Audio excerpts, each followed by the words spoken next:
नमस्ते सभी को। मैं हूँ सृष्टि और आज हम भगवत गीता चैप्टर 2 के श्लोक 22 में आ गए हैं। रोज की तरह पहले मैं श्लोक को संस्कृत में पढ़ूंगी, उसके इंग्लिश ट्रांसलेशन को देखेंगे और मीनिंग को समझेंगे। तो चलिए शुरू करते हैं। वसंसी जिर्ननि यथा विहया नवनी गृह्णति नरो परनी तथा शरीराणि विहया जीर्णयै अन्यनि समयति नवनि देहि। As a person puts on new garments, giving up old ones, the soul similarly accepts new material bodies, giving up old and useless ones. जैसे हम एक ही जैसा कपड़ा या एक ही कपड़ा रोज नहीं पहनते हैं, हम बदलते रहते हैं कपड़ा बहुत फ्रिक्वेंटली, एवरी डे हम बदलते हैं, राइट? या फिर एक दिन में भी 2-3 बार बदल सकते हैं अगर कहीं बाहर जा रहे हैं, कहीं और से आ रहे हैं। वैसे ही शरीर भी एक कपड़ा जैसा है सोल के लिए। वो सोल जब शरीर खराब हो जाएगा, उसमें रहने लायक नहीं रहेगा। जैसे हमारे कपड़े फट जाते हैं, अगर खराब हो जाते हैं, क्या हम उसको पहनते हैं या उसके अंदर रहते हैं? नहीं, हम नया कपड़ा ले लेते हैं। सिमिलरली सोल बॉडी को भी कपड़ा के तरीके से भी बदल लेता है। जब वो बॉडी रहने के लिए लायक नहीं रहती, वो नए बॉडी को खोज के वहां पे चला जाता है। कहाँ जाएगा, क्यों जाएगा, वो तो कर्म के ऊपर डिपेंड करेगा।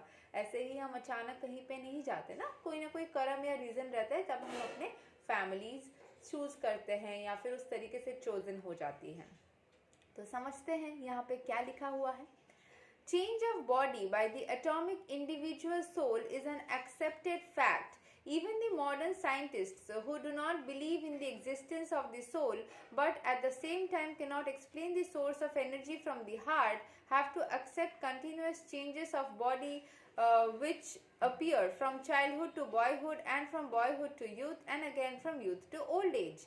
From old age, the change is transferred to another body. This has already been explained in previous words.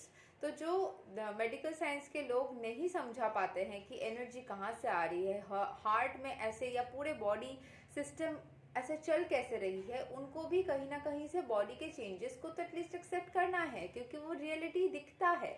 Soul दिखती नहीं है लेकिन बाकी चीजें दिख रही है।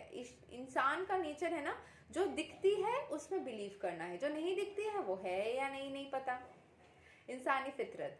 लेकिन यहाँ पे कुछ चीजें ना आपको इंट्यूशन में भी फील होगा, कुछ चीज ऐसे ही हो रहा होगा, दिख नहीं रही है लेकिन फिर भी आपको फील हो रहा है। That people grow with meditation, with time. जितना आप स्पिरिचुअलिटी में या थोड़ा सा खाली शांत जगह में कॉन्स्टेंटली खुद को काम करते हुए, मतलब ठंडा शांत करते हुए टाइम स्पेंड करते हो, उतना आपके अंदर ये स्किल्स ग्रो कर जाती है। एंड एक बार सोल अगर वैसी बन जाती है, क्योंकि सोल को अनचेंज्ड बोला जा रहा है, मतलब उसमें कोई वो बॉडी की तरह ग्रो होके ओल्ड होके मर जाएगा ऐसा नहीं होता। बट सोल के क्वालिटीज, तो जैसे हम कुछ चीज सीखते हैं तो क्या उसको भूल जाते हैं? नहीं। अगर आपने आज लिखना सीखा तो आप एंड तक लिखते रहोगे, आपके बॉडी में कितनी भी चेंजेस आए फिर भी आप लिखते रहोगे। वैसे ही सोल भी कुछ चीजें जो सीख लेता है एज अ लर्निंग, वो सोल की नॉलेज ग्रो हो जाती है। क्योंकि सोल जो है वो एक्चुअली नॉलेजेबल है, लेकिन हो सकता है कि ये कॉन्टामिनेटेड वर्ल्ड में रहते हुए वो चीज को भूल जाती है। तो जैसे ही आप उस चीज को सीखते हो, वो सोल की वो चीज ट्रिगर आउट होके वो एक्टिवेट हो जाती है। एंड सोल फिर अपने उस नॉलेज को लेके काम करने लग जाता है। जैसे कि कोई एक पर्टिकुलर स्किल सेट हो, कोई चीज पे काम करना हो, कोई चीज बोलना हो, बहुत सारे स्किल सेट्स होते हैं।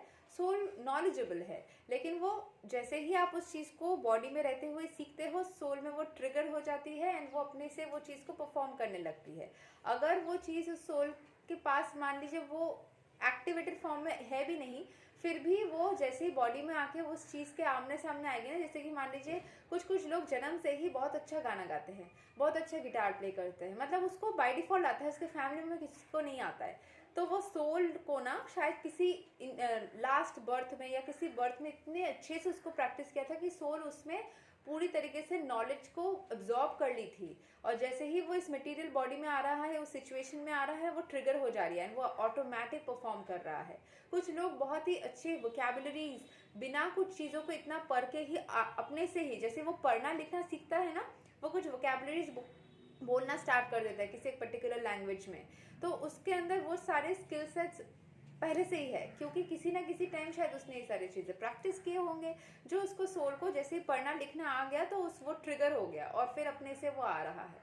तो these things I don't know कितने सारे लोगों ने एक्सपीरियंस किया है, बट ये देखने को मिलता है, अगर आप थोड़ा देखेंगे this happens. Transference of the atomic individual soul to another body is made possible by the grace of super soul.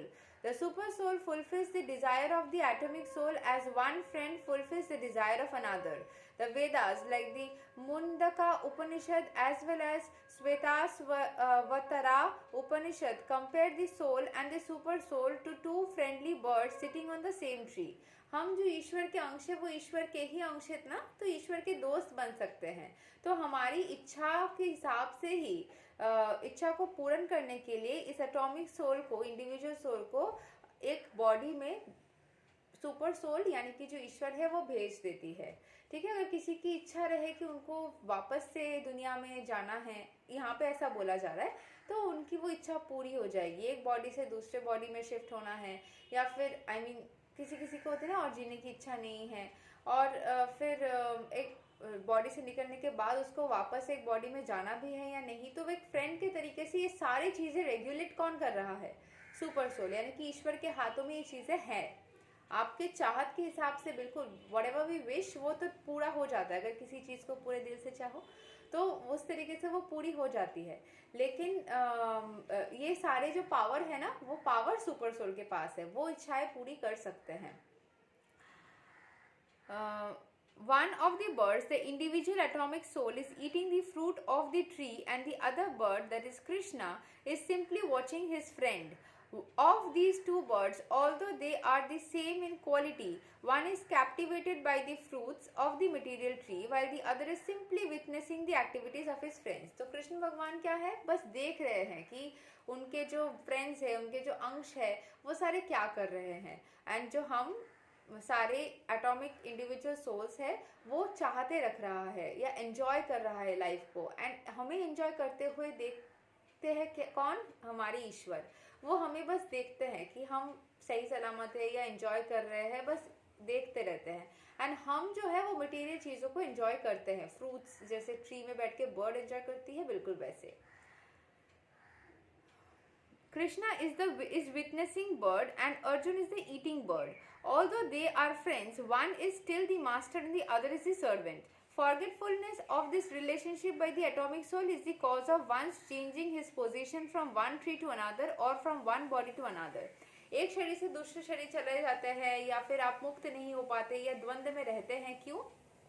क्योंकि हम ईश्वर से मिलने का ही हमारा मेन उद्देश्य रहता है ना, लेकिन उस उलझन में कोई कोई लोग रह जाते हैं, ईश्वर से मिल नहीं पाते हैं, क्योंकि वो ईश्वर को ये चीज़ में जो स्टूडेंट्स होते हैं ना उनको भी बताना चाहूँगी कि आपको शायद कोई कोई मास्टर या टीचर ऐसे मिलते हैं जो कि बहुत फ्रेंडली होते हैं, एंड जब वो फ्रेंडली तरीके से आपसे मिलते हैं, बात करते हैं, तो आप कभी कभी भूल जाते हैं कि वो टीचर भी है एंड वो आपको सिखा रहे हैं वो सारी चीज़ें जो आपको पता नहीं है। तो उस तरीके से उनको रेस्पेक्ट करना आपका दायित्व है। तो जो सारे बच्चे अपने फ्रेंडली टीचर्स को एज अ फ्रेंड मानते मानते ये भूल जाते हैं कि वो टीचर है और उन्हें रेस्पेक्ट नहीं करते, तो तब उनकी लाइफ में डिटोरिएशन हो जाती है। तो हमें अपने टीचर्स के, अपने मास्टर्स के, कितना भी वो हमारे साथ फ्रेंडली हो, ये भूलना नहीं चाहिए कि वो हमें सिखा रहे हैं, वो हमारे गुरु है, एंड उनको वो रेस्पेक्ट फ्रेंडली तरीके से हो या किसी तरीके से हो, रेस्पेक्ट उनके तरफ हमेशा रखना चाहिए। रेस्पेक्ट करना आप अपने गुरु को, जिसने आपको सिखाया है, जिसने आपको तैयार किया है, आपको ज़िंदगी में सफल होने के लिए एक स्टेप आगे बढ़ाया है, उसको अगर आप रेस्पेक्ट नहीं करोगे तो कुछ भी हो जाए ज़िंदगी में, और किसी को भी रेस्पेक्ट कर लो, आप ज़िंदगी में सफल नहीं हो पाओगे। क्योंकि गुरु जो होता है ना, उसका स्थान माता पिता समान होता है। जो कितना भी उम्र हो, आपका जो टीचर है हो सकता है आपसे 10 साल बड़े हो सकता है आपसे 5 साल बड़े हो, 2 साल बड़े हो, 1 साल बड़े हो, आपसे छोटे भी हो। उम्र से तो नहीं होता ना, सोल का कोई उम्र नहीं होता, हमने पहले भी देखा है। एक इंसान का जो उम्र है वो उसके बॉडी में वो सोल कितना दिन है उसका उम्र है, उस सोल का उम्र नहीं है। तो किसी भी एज का आपको जो गुरु है जो सिखा रहे हैं आपको, किसी भी एज के हो, अगर आप उनको रिस्पेक्ट नहीं दोगे एंड उसको डिसरेस्पेक्ट करोगे, उसको उतना मूल्य नहीं दोगे जितना आप अपने माता पिता को देना चाहिए, उस तरीके से ही गुरु को देना चाहिए। अगर आप वो नहीं दोगे तो आप कितना भी मेहनत कर लो जिंदगी में, कुछ ना कुछ छूट ही जाएगा, कुछ ना कुछ कमी रह ही जाएगी एंड आप सक्सेसफुल कितना भी आप लगा लो, मतलब 100% लगा दो, एकदम सामने जाके भी आप पीछे आ जाओगे अगर गुरु को आप नहीं दोगे रिस्पेक्ट। ये सच है, ये देख लेना जिंदगी में। अगर किसी कोई एक्सपेरिमेंट करना चाहते हो, करके इतना हिम्मत है कि करना है, खुद को देखना है, बिल्कुल कर सकते हैं। अच्छा, the Jiva soul is struggling very hard on the tree of the material body, but as soon as he agrees to accept the other bird as his supreme spiritual master, as Arjuna agreed to do by voluntary surrender into Krishna for instruction, the subordinate bird immediately comes free from all lamentations. जैसे ही अपने ईश्वर के प्रति खुद को समर्पित कर दिया, जैसे ही spiritual master, supreme spiritual master, या फिर अपने मास्टर जो है आपके स्पिरिचुअल मास्टर हो, लाइफ के मास्टर हो, जिनके भी पास अगर आपने खुद को सरेंडर कर दिया एंड मान लिया उनको कि हाँ आपके इंस्ट्रक्शन से हम चलेंगे, आपके सारे दुख उसी पल से ही गायब होने लग जाएंगे उस पर्टिकुलर प्रॉब्लम को लेके। अगर आप स्टूडेंट है, पढ़ाई कर रहे हैं, तो आपको पढ़ाई को लेके जो प्रॉब्लम्स है वो बंद हो जाएंगे। अगर आप कुछ और सीख रहे हैं, कोई एक्स्ट्रा करिकुलर सीख रहे हैं, उस चीज़ को लेकर प्रॉब्लम्स दूर हो जाएंगे। अगर आप स्पिरिचुअलिटी में जा रहे हैं तो स्पिरिचुअल चीज़ों को लेकर प्रॉब्लम्स दूर हो जाएंगे। सुप्रीम स्पिरिचुअल मास्टर के पास जाएंगे तो सारे ही प्रॉब्लम्स आपके दूर हो जाएंगे। लेकिन इंडिविजुअल अगर आपके और भी मास्टर्स हैं, उनको भूलना नहीं है, उनको भूलने से आपको दिक्कत हो सकती है।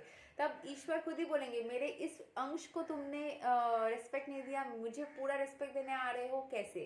उसको रिस्पेक्ट दो, मतलब ईश्वर खुद बोलेंगे ये चीज़। Both the Mukunda Upanishad and Svetasvatara Upanishad confirms this. Samane vrikshe puruso nimagno nisaya sochati muhya mana justam yada pasyate anyaim isam asya mahi manam iti vidasoka. Although the two birds are in the same tree, the eating bird is fully engrossed with anxiety and moroseness as the enjoyer of the fruits of the tree. But if in some way or the other he turns his face to his friend the Lord and knows his glories, at once the suffering of the bird becomes free from anxieties. सब कुछ मिलने के बावजूद भी इंसान enjoy करते करते भी अपने दुखों को काउंट कर लेता है कभी कभी, है ना। तो उसके सारे दुख कब खत्म हो जाएंगे? अगर उसने ईश्वर के प्रति, अपने मास्टर के प्रति, अपने फ्रेंड लाइक गाइड के प्रति खुद को समर्पित कर दिया, तो सारे प्रॉब्लम्स ही आधे गायब, मैंने आधे हो जाएंगे, पहले लगेगा फिर तो गायब ही हो जाएगा। So this is very important. Arjun has now turned his face towards the eternal friend Krishna and is understanding the Bhagavad Gita from him, and thus hearing from Krishna he can understand the supreme glories of the Lord and be free from lamentation. Arjuna is advised herewith by the Lord not to lament for the bodily change of his old grandfather and his teacher. Arjun को advice किया जा रहा है, मतलब अभी अर्जुन ने ईश्वर के प्रति खुद को समर्पित कर दिया, वो गीता सुन के वैसे ही स्टेप्स ले रहा है, ईश्वर से इंस्ट्रक्शंस लेके चल रहा है, तो अभी उसके सारे दुख गायब होने वाले हैं। अर्जुन को एडवाइस किया जा रहा है, लॉर्ड क्या बोल रहे हैं कि दुखी मत हो, ओल्ड ग्रैंडफादर, टीचर, इनके साथ लड़ना पड़ रहा है, इससे दुखी मत हो। He should rather be happy to kill their bodies it is in their righteous fight so that they can be cleansed at once of all the reactions from the other various bodily activities. जितने सारे गलत चीज़ें उन लोगों ने किया है उनको उस चीज़ से मुक्त करने के लिए, जैसे कि हमारे यहाँ पे अपने साथ द्वंद्व को रिलेट करना है ना, हमें किसी को जाके मारना नहीं है, ठीक है। ये कुछ वो लड़ाई वाले चीज़ें होते हैं ना जो कंट्रीज के बीच में गलत सा चीज़ें, वो ऐसा टाइप का नहीं तो लगेगा सुनने में। बहुत सारे ऐसे गलत काम जो दुनिया में हुए हैं वो इस वजह से हुए हैं क्योंकि इसको रॉन्ग इंटरप्रिटेशन की तरह के लिया गया है कि किसी को जाके मार दो, उसके शरीर को मुक्त कर दो, उसके सोल को लिबरेट आउट कर दो, तो जाके सारे बॉम्ब फोड़ दिए या मार दिए, ये गलत चीज़ है। हाँ, ये समझना है कि आपको अपने अंदर के सारे नेगेटिव चीज़ें दूर करने से, आपने जो बहुत सारे बॉडीली एक्टिविटीज़ किया उससे खुद को प्यूरिफाई कर दे रहे हो। एक्चुअल में जाके आपको मारना नहीं है, ठीक है। यहाँ पे आपको अपने अंदर के सारे नेगेटिव जो ट्रेट्स है, अगर है क्रोध, जेलसी, ग्रीड, फिर प्राइड, इन सब चीज़ों को आपको गायब करना है, क्योंकि अगर ये चीज़ गायब कर दोगे, ये सारे बॉडीली एक्टिविटीज़, उन चीज़ों को लेके जो आपने किया है, वो सारे बॉडीली एक्टिविटीज़ भी आपकी ज़िंदगी से हमेशा हमेशा के लिए गायब हो जाएंगे जिस दिन आपने इन सब चीज़ों को गायब किया। लेकिन यहाँ पे जाके किसी को मार के शुद्ध करने की बात मत समझ लेना, ठीक है। One who lays down his life on sacrificial altar or in the proper battlefield is at once cleansed of bodily reactions and promoted to higher status of life। अगर आपने गलत काम किया है जिंदगी में, लेकिन आज आप अपने अंदर से सारे गलती को मिटाने के लिए युद्ध स्थल, यानी कि आपके ज़िंदगी का कोई एक मोमेंट जिसमें आपने सारे गलतियों को मतलब गलत ट्रेड्स को रिमूव करने का सोच लिया, एक बार में नहीं बट धीरे धीरे करके आपने रिमूव करना स्टार्ट कर दिया, आप धीरे धीरे प्यूरिफाइड होना स्टार्ट हो जाओगे। आप एक प्योर सोल, एकदम मतलब जिसने कुछ भी नहीं किया है गलती, उसके समान पूरी तरीके से बन जाओगे अगर आपने खुद को बदलना स्टार्ट कर दिया, खुद के अंदर के नेगेटिव ट्रेड्स को रिमूव करना स्टार्ट कर दिया। So there was no cause for urgence lamentation, तब दुख की कोई जगह ही नहीं रहेगी, क्योंकि आपने अपने अंदर के सारे खराब चीज़ों को रिमूव करना स्टार्ट कर दिया है, आप प्योर बन जा रहे हो एंड आपके मन की कोई भी दुख और स्थिति ही नहीं रहेगी। यही तक था हमारा श्लोक नंबर 22। अगले वीडियो में हम श्लोक नंबर 23 को कवर करेंगे। तब तक के लिए हरे कृष्णा।